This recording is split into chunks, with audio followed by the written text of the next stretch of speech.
Well, welcome to the station of decapitation without your head. I'm Nasty Neal. I'm Treacherous Trista. And we're joined by Kaye Adelaide. Hello, I'm Kaye. And Mariel Sharp. Hi. Hello. Directors of MONSTER DYKÜ, which is premiering soon on at Fantasia Fest. That's right. Yeah, we're excited for it. Yeah, this Monday at 9 and then Wednesday at 9 a.m., which is perfect an interesting time slot. Get up early in the morning, have breakfast, and watch MONSTER DYKÜ. Yeah. Exactly. So what inspired the story? You know, it's kind of a weird progeny, this one. We're going for like late night bike rides down next to this big river, the St. Lawrence River here in Quebec. We were just going for these long bike rides. We just kept biking further and further. And just the idea of an erotic monster movie came into our heads. And we were just like, can we do it? We can do it. We should just do it. Like it just happened. It was like, we're very isolated, like deep pandemic times, just like biking around in the middle of the night and like, yeah, kind of thinking we should make a film and wondering what it would be about. And it just kind of popped in there as one of those ideas. And we just kept talking about it. And then we decided to actually make it happen. Right. So was Andromeda already made, or was it made specifically for the movie? She was custom designed for the movie. That was like a huge part of the process of pre-production, was bringing her into existence. Yeah. How did you come about with the look of it for Andromeda? So Kaye took the lead on the design because she has a background in special effects, and she was kind of teaching me and our other team member like the whole process, and she also took the lead on the design. So I'll let her share that. Yeah. I mean, we wanted to go for something that looked like sort of an underwater creature, because we wanted to involve tentacles, and thought like a kind of a mermaid vibe was fun. So she has the big sort of mermaid style tail. But yeah, we wanted to get a bit wackier with it than a classic mermaid for sure. So like, yeah, the many tentacles coming from the arms, and then we wanted to give her kind of a bit of a glamour queen look. So a bit of her like face and head is inspired by sort of like a 20s beauty look. Like she has this texture over the top of her head that kind of looks like a flapper haircut almost, if you imagine it as hair, and her lips are kind of a little small in this way that's like they used to draw the lips on. And so I think that was a big inspo, is trying to make her kind of otherworldly alien, but also 1920s silver screen starlet. Yeah, keep it sexy, but also monstery sea creature alien. Okay. Right. Well, I think you succeeded. Thanks. Who was the actual sculptor? It was like, again, I was leading it, and then it was Mariel and our teammate Stephanie Burbano, who is also the production designer and puppeteer.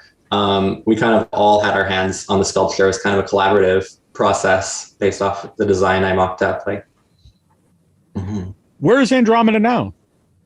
Literally in a closet behind us. We moved studios since then, and I couldn't bear to get rid of her. So now she's taking up an enormous amount of prime. Mariel's trying to dig her out right now. I know podcasting's an audio medium, but she's. Well, we'll put the video up too if it's cool. Okay, well. I'll get her then. Okay, she's digging her out. You keep talking. Yeah. Would you ever revisit Andromeda? I mean, it's possible, depending on the success. Feedback, yeah. It's just starting its festival run, so we'll see where it goes. There could be a sequel. I feel like the story between her and the sculptress character is kind of just getting started at the end of the film, so who knows where their love affair will go. Oh, here she comes. Yeah, we didn't tell you that in addition to the directors, you're going to get both stars of the film. A little worse for wear compared to... Oh, her eye fell down. Oh, she lost... Okay, well, it's around here, the eye. But yeah, but if you see her eye look, she's very beautiful. I agree, yes. I'm very happy that she's made an appearance here. Very cool. Trista, do you have a question? I'm always interested in horror creators. What scares horror creators? So do you guys have any fears or phobias you feel comfortable sharing? That's a great question. Definitely fears and phobias. Where to start? I've got plenty of anxieties, and I think horror is something that helps me with that. But I'm trying to think what's sort of a easy to explain one.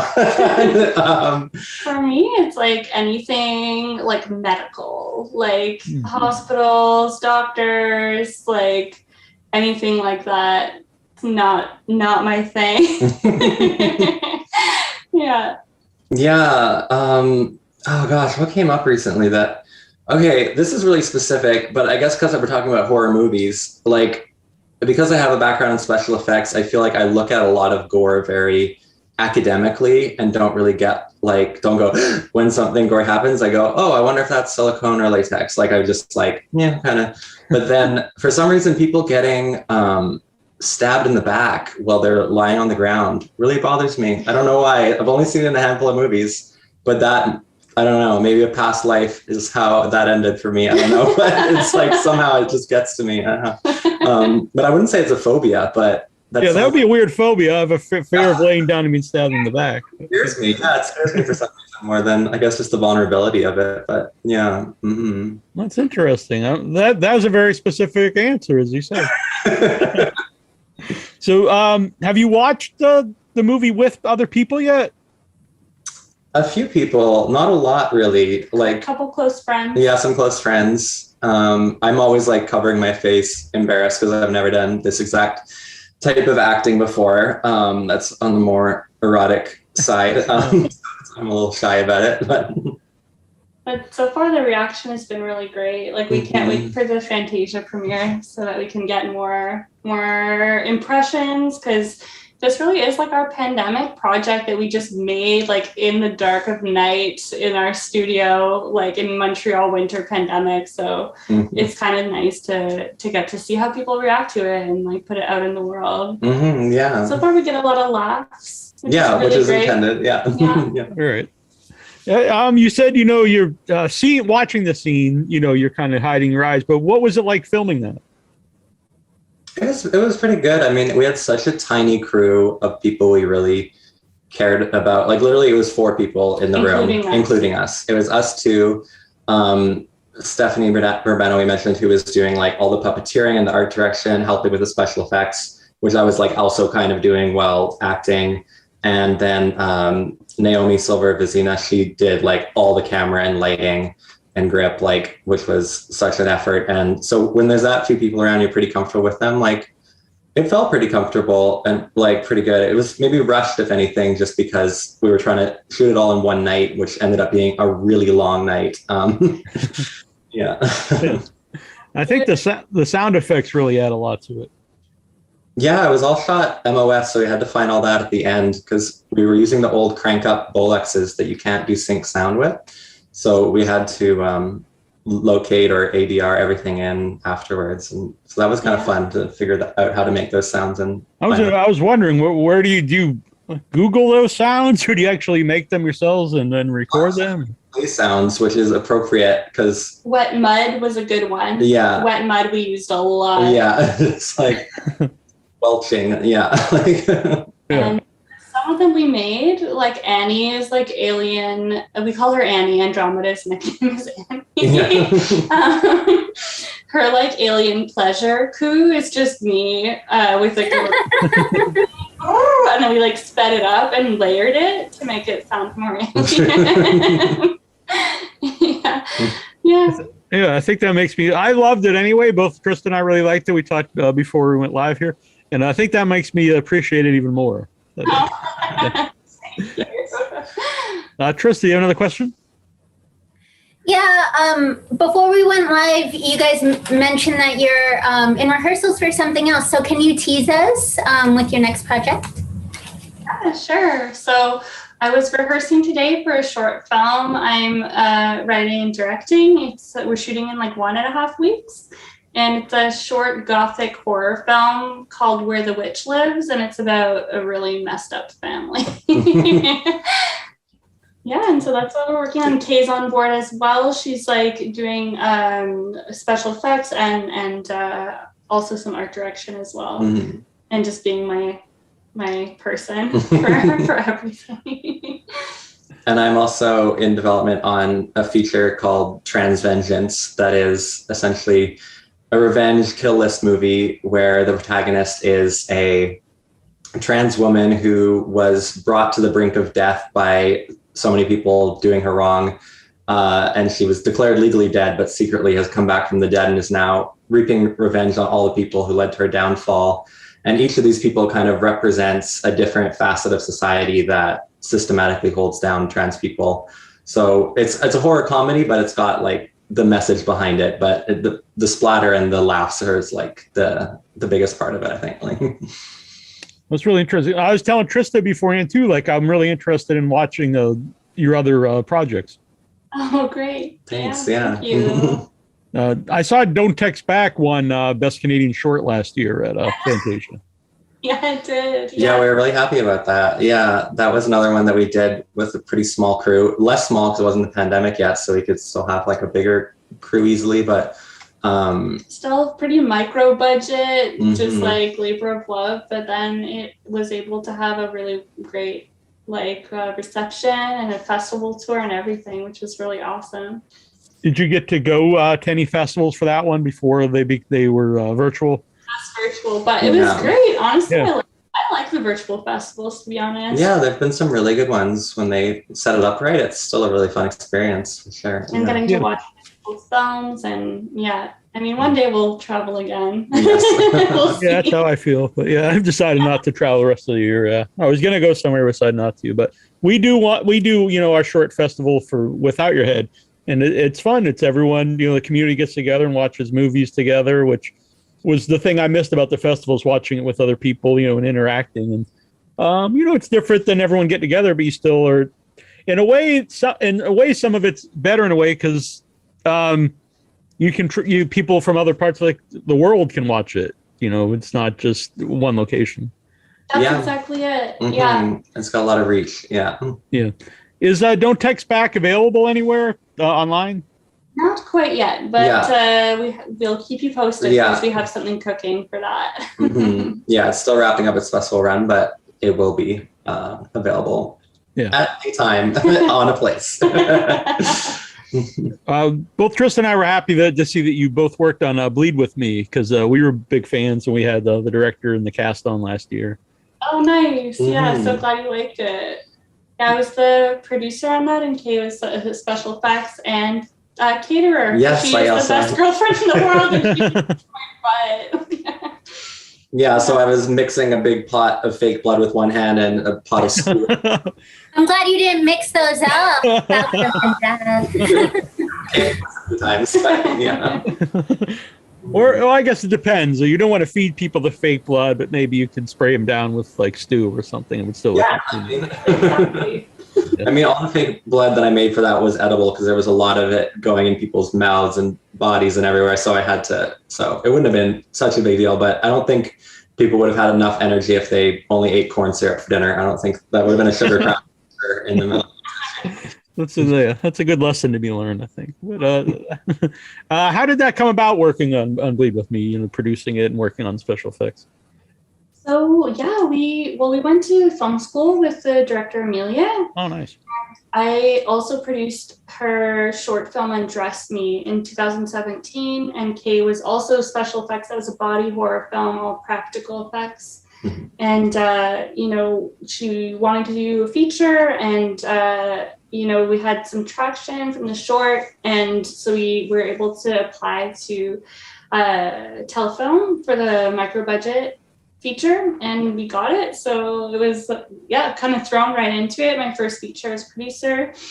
And it was a real adventure. Like, I'm sure they told you about it, shooting Quebec winter, it was very cold. There's of snow, the well froze, there's no water, the power went out, we got snowed in, all the things happening. But I feel like it was we had such a wonderful team and like such a great crew, and people really came together, and it was still a lot of fun, even though it was kind of like against all odds.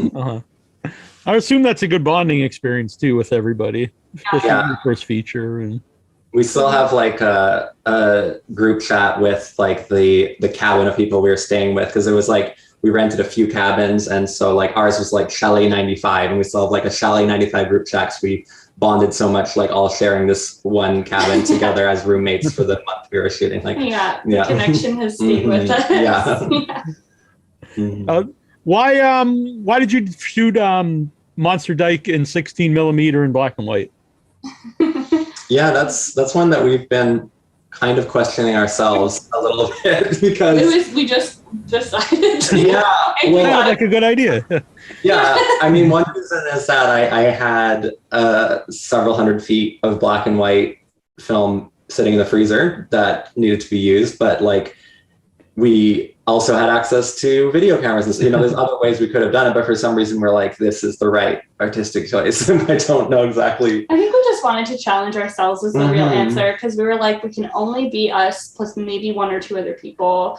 Let's do something super like lo-fi, back to the basics, and like, because we're used to working on bigger shoots now that have, you know, all the accessories and everything, but we kind of wanted to do something that was really just like led by the process, not worrying so much about like, oh, is this going to have good production value, or like what market will we go to? Is really just like, let's just make something, and like film is fun. And so just that I think part of it was that we're like, we have to keep it concise. We don't want to spend like months trying to shoot this. We can't like get people together that much right now, so you know, you roll the film and hope for the best. There's no like, wait, check the playback. Oh no, it was bad. Do 10 more takes. Like, yeah. It's like the film is 4 minutes. We probably shot like 7 or 8 minutes of footage total. So yeah, we used a lot. We had to use almost everything we shot. Right. So if there's a director's cut, it'll be 7 minutes. Yeah, at most. Yeah. A couple of things there. Did you have the design already done for Andromeda? I was just wondering, because as you said about the classic look, I was wondering if that influenced the idea to do it in 16 millimeter or vice versa. I think we decided to do it 16 millimeter before we decided the character's design. And then I think that probably did help inform the design of her.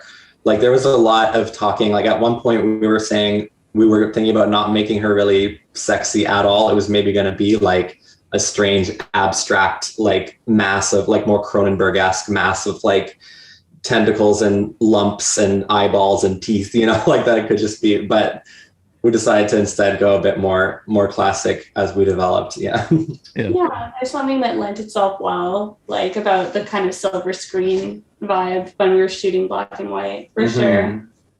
And I was also wondering, using older technology, I guess, does that help you when you go back to using like modern technology? Because does it give you more of a, an idea of like what to shoot?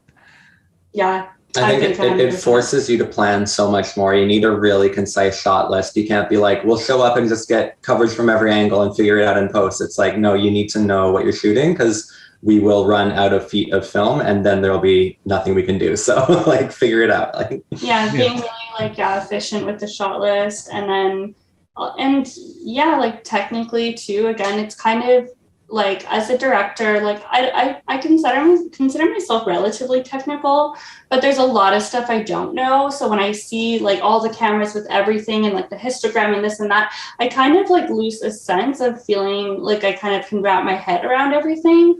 But when you strip it back to the basics, it really does, to create the look. We're looking at what is the aspect ratio, what lens are we on, what depth of field are we shooting, and then it kind of helps you get back into that mode. Yeah, what are the core fundamentals of photography? Not what LUT are we using? Like it's like what's the core of light and motion and rhythm that cinema comes from, as opposed to getting caught up in 4K, 8K, whatever, trying to. I do get overwhelmed by that stuff sometimes, so it's like kind of nice to go back to the basics. Yeah. Trista, you have another question? I really liked the music in the film. Can you talk about that? Yeah, that's the work of a good friend of ours who's a Montreal musician named Cuvero, and they were so generous in how they helped us out with that, and are such a brilliant musician. Like, I can't believe how quick that came together and how it was like exactly what we were looking for. We had some sort of like temp tracks of some like 60s garage rock and stuff, and we just handed it over to them, and in like one weekend they sent us back like a demo that was like pretty solid, and we had like 2 tiny notes about like timing based on how because we hadn't even picture locked by the time we gave her the thing to start scoring. So then we're like, okay, we're thinking we're gonna picture lock in this direction, so please make it this long. She did. It came back, and it was great. Gorgeous. Yeah. It was. I think it was fun for them also, because they like we're kind of like, okay, how explicit do you want me to go with the lyrics for the ending track? And we were like, go all out. And then they were like, will do. Yeah. And then super delivered. And I like, as soon as I heard the song, it was just stuck in my head all the time. And I was like, yeah, this is amazing. Yeah. So it premieres Monday. That's right. At 9:15. Do you know what it plays with? Giving Birth to a Butterfly, which seems like a pretty cool film. We're definitely going to look forward to that. It's also shot on 16, and I think it's got a surreal kind of vibe to it. We haven't had an opportunity to see it. We're definitely going to watch it. Premieres along with ours. Yeah. Now, when you went to film school, did you always plan to pursue horror movies? Yeah. I mean, we're both diehard fans. It's not just a phase. Like, yeah. I think we won't hang up on you. Yeah, I think in school I felt a bit more pressure to get into like drama.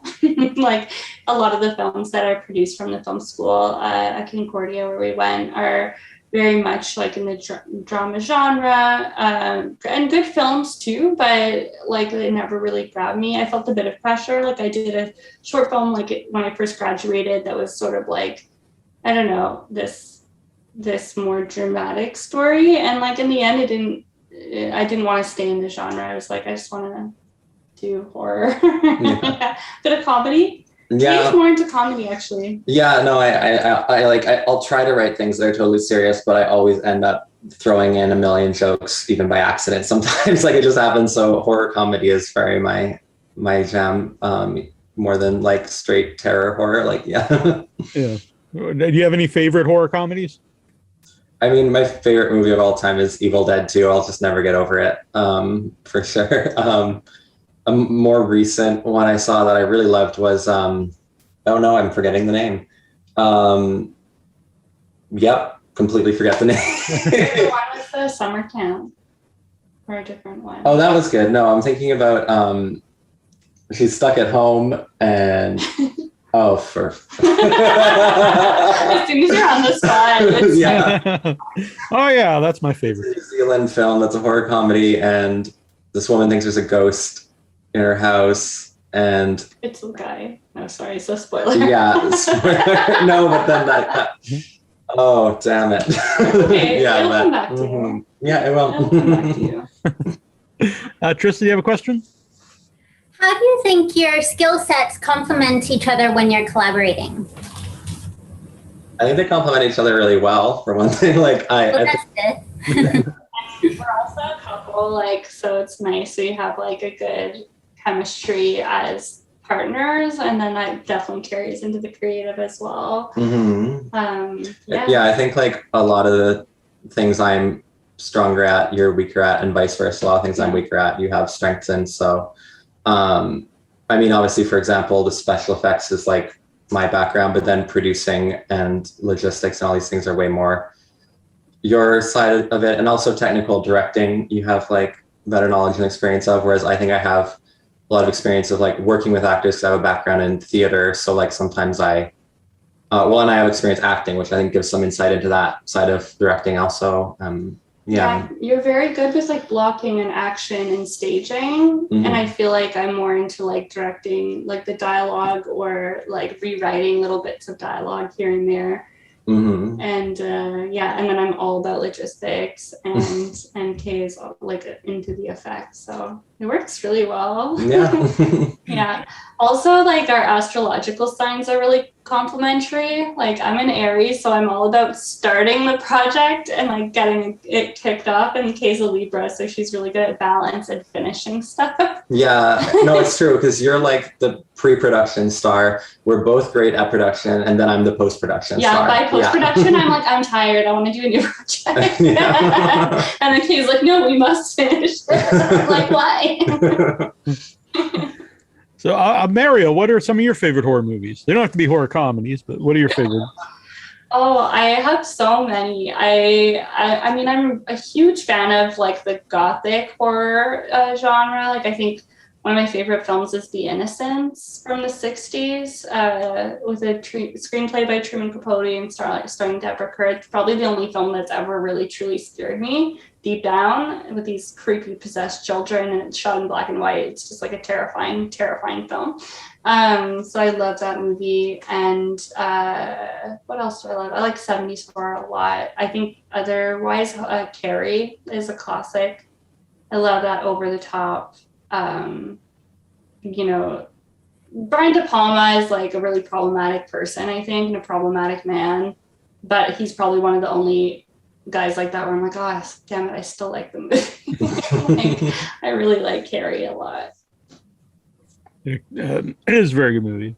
It's just a solid movie. It's like Sissy Spacek is so good, and the mom, and when the knives fly at her and everything, I'm like, oh my god, this is everything to me. Yeah, what are some of your favorite horror movies besides the horror comedies? Actually, while you were talking about that, I looked up because it was driving me insane. I was thinking it was called Housebound. It's from New Zealand, and it's hilarious and good horror also.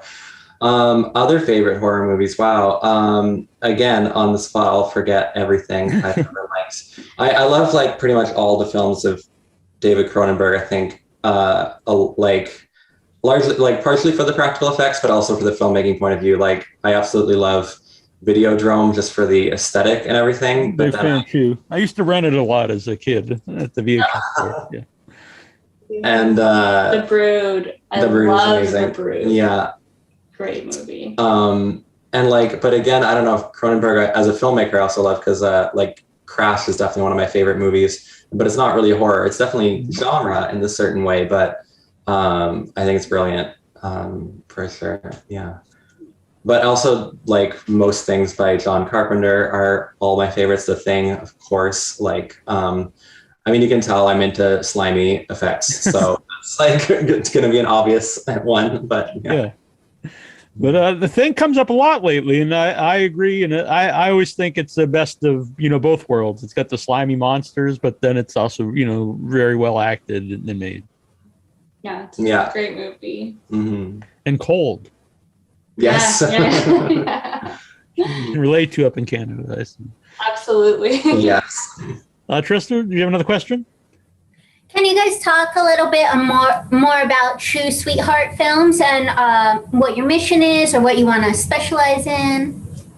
Yeah, absolutely. So True Sweetheart Films is a production banner that I started mainly because I found myself just producing a lot of films that were in the genre space and helmed by women and queer folks. So I decided to kind of pull it all together and really make a mission out of it, because I'm like, I really do see myself working, like this is sort of my passion in life, I think, is like not only working on our own films, but also finding other interesting stories to bring to life. And I really think that genre, it's what interests me. It also is like kind of the best way to explore interesting topics and issues in a really accessible way. And I think, like underrepresented creators like have a lot to say in that space. So it's kind of my mandate is to keep making films by us or by other people who are making an interesting project and who have an interesting voice. How do you find those people? Like through festivals or? Yeah, I mean, well, it's pretty organic. I think once we start working on stuff and, I'm starting to be known a little bit as a producer, which is really wonderful. And, people will reach out to me with ideas or stuff they need help with. And sometimes it's like, okay, let's hit the grants right now. We're going to start applying. In Canada, a lot of films are funded through the grant system, especially in Quebec. So I've been able to build up a bit of experience in that. And so sometimes I'll be like that. And sometimes I'll be more like advising and trying to guide the project through development. Basically doing whatever I can to help. And sometimes it'll be that someone who's like in our film circles that's maybe, been working a lot in a different department will be like, I want to start directing and you guys have convinced me horror film is the way to go. I have a horror concept I want you to help me make. And we're like, yes, we converted another one. Yeah, absolutely. Yeah, and like some people will even ask me like, oh, can you produce my film? And I'm like, only if it's like somewhat genre. And I'm like, I'll help anyone with their application like anytime. But for something I really want to get into and sink my teeth into, I'm like, if you're ready to write a horror film, then yes, I'm down. So you liked slimy horror movies and you do effects. Were you making stuff as a kid? Yeah, I think the first time I ever made fake blood, I was like 3 years old, and I didn't know that wasn't normal. Like when I came to film school, I thought everyone was like a practical special effects artist. I assumed that like to make films, you have to be capable of doing that stuff. I didn't realize that there's people out there who are passionate about films, but only knew about cameras or only knew about anything else. But that surprised me. And I think it's because I, as a small child, was afraid of special effects in horror movies and couldn't handle the lack of understanding how the impossible could be possible. So I had to start learning right away. And same with like, I got into magic a lot. I think there's a lot of crossover there with magicians and practical effects artists. It's similar techniques. And I've certainly, there's been a lot of crossover in like my understanding of both those things. And I do occasionally still perform as a magician, and that gets informed by my special effects knowledge and vice versa, using techniques from both schools. And yeah. Interesting. Did you do anything cool at Halloween time? Any kind of makeup? Yeah. We both did some fun stuff. I did I wanted to do something where for the pandemic Halloween, something that I could look normal and glamorous with a mask on and then take it off and be creepy as fuck. So I did like a big, sort of like a riff on the Fright Night giant mouth. Oh, nice. Yeah. I did kind of a riff on that and did that for Halloween this last year, but then had like, when I covered it with a mask, it was kind of like this cutesy princess look, but then when that comes off, it's not so cute. Yeah, it was really fun. And I just made a really elaborate mermaid costume for fun. Oh, wow. Yeah. Nothing scary, but I made a wig and a whole bodysuit and like put little flowers in it. Like it was the pandemic too, right? So we just spent this time in our studio, and on Halloween, like we couldn't go out anywhere. So we just like took photos and like filmed videos in our studio. I don't know if I'm gonna be able to show you this here, but it's like, let's see if I can get it to focus, but yeah, it's like princess and then it's not focusing at all. But it's like a creepy face with big scary teeth. Yes, to give you a sense. Unfortunately, it's not focusing, but It looks cool from what we can see. Yeah. It looks really cool. Yeah. Can people follow you? Do you have that like on social media anywhere? yeah, I'm on Instagram at Kaye .everyday. And I'm True Sweetheart, all one word, _. And that's me on Instagram. Yeah. Mm-hmm. Oh, very cool. Yeah, always down for people to check our work out and connect, especially with horror fans and other filmmakers. And yeah. Mm-hmm. Yeah. I'm probably who's listening right now, I think. Okay. Yeah, most likely, I think. So Monster Dyke, which is a hell of a name, gets your attention right away. And really, I loved it. And I know Trista really liked it too. And it's basically everything you said. It's both funny. It's kind of gross. It's also sweet in its own way. And And it's sexy in some way. It totally works. Right. So, yeah. It's Monday 9:15 Fantasia Fest, and then Wednesday at 9 a.m. Yes. Yeah, so that's very cool. And this has been great. It's been really fun to talk with both of you. Yeah. Thank you so much. It's so nice. Thanks for all your questions. Yeah. Lovely talking with you. Yeah, Well, congratulations, and we can't wait to see what you do next. I agree 100%. Yeah, and it'd be cool when future things come out. Maybe we could do this again. Absolutely. We'll stay in touch. Absolutely. Yeah. Mhm. All right, very good. Thank you. Bye, guys. Bye.